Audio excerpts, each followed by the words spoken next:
Hi, I'm Kris Henderson with Ask an Expert, answering your health and wellness question. How can I stop racing through my meals, even when I'm short on time?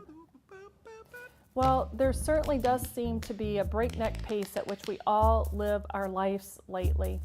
And unfortunately, sometimes there's not a darn thing that we can do about our schedules. But fortunately, there is something we can do with how we eat our meals. We are sometimes in such a hurry to do that. I don't know, maybe sometimes you find yourself shoveling the food in. And what that does is it leads to expanding waistlines and a lot of indigestion and people that just aren't paying particular attention to their food. So I have a few suggestions for you that I think might be helpful. But once again, this is about making some purposeful decisions on your part. So the first thing that I'm going to suggest that if you really truly don't have time for a meal, that's okay. Cut yourself some slack.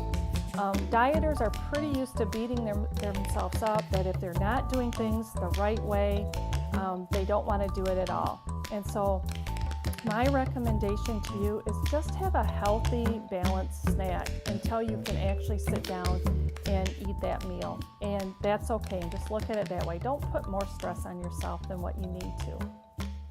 The second thing is that speaking of enjoying your meal, I want you just to, especially if you actually have the time to sit down for a meal, is just to take a couple of deep breaths before you sit down. Now, I know that may seem kind of goofy, but sometimes we are so used to rushing through our day that taking that deep breath just helps our thinking shift a little bit and just kind of settle down and enjoy what we're about to eat. In fact, if no one's ever told you to enjoy your food, let me be the first one to do that. I want you to take in the smell and the taste and the texture and to look at how good the food is.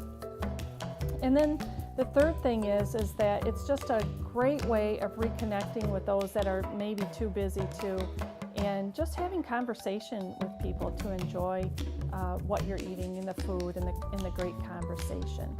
So I hope those suggestions help the next time you're flying through your day or flying through the drive up, and know that you just can become a much more conscious eater without having to rush through everything.